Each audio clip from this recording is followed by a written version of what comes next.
Hello বন্ধুরা, তোমার সবাই কেমন আছো? আমি খুব ভালো আছি। আবার একটা নতুন দিন, নতুন একটা ব্লগ। চলো আবার পাখির ঘরে উঠেছি, দেখি পাখিরা এখন আবার কি করছে।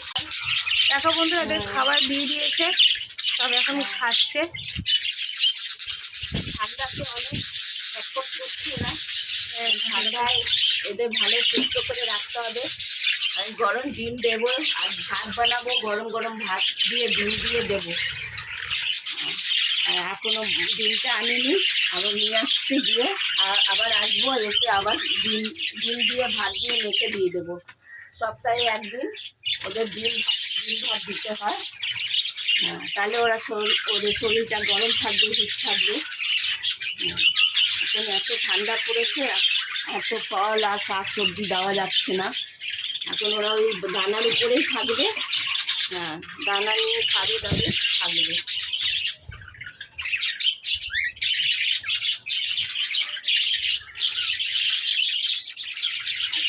এই ছোটো পাখিরাও খাচ্ছে। ওদের জল সব পাল্টিয়ে দেবো এখন। কালকে দিয়েছি, আবার আজকেও দিতে হবে।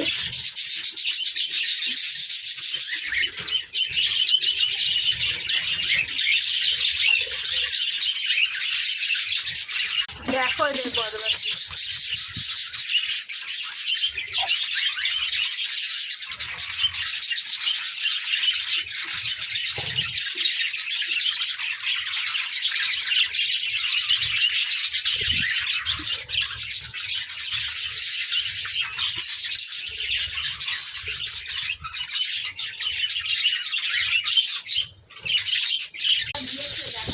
এত না উঁচুতে করে দিয়েছে, আমি দেখতে পাচ্ছি না।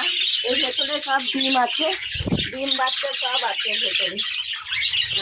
এই ভেতরে সব ছেলের বাচ্চা দিয়েছিল, কিন্তু হয়নি, ঠিক করে ডিমটা ফুটাতে পারিনি। দেখি এখানে দেখি আছে কিনা, আমি তো দেখতেও পাচ্ছি না। ভেতরে কিছু আছে দেখা যাচ্ছে, ঘটিটার ভিতরে দেখে না অন্ধকার। আচ্ছা, ও দিয়েছিল, খারাপ হয়ে গেছে ডিমটা। আর এখন এরাই সব ডিম বাচ্চা করছে। সব ঘটির মধ্যেই আছে, সব ডিম আছে, বাচ্চা আছে, সব আছে। এরা বড় হোক, নিচের বাচ্চাগুলো হয়েছে, বড় হচ্ছে। এই যে নিচের বাচ্চাগুলো অনেকটা বড় হয়ে গেছে। এবারে অনেক পাখি বেড়ে গেছে, কিছুটা সেল করে দেবো আর সব কিছুটা রাখবো।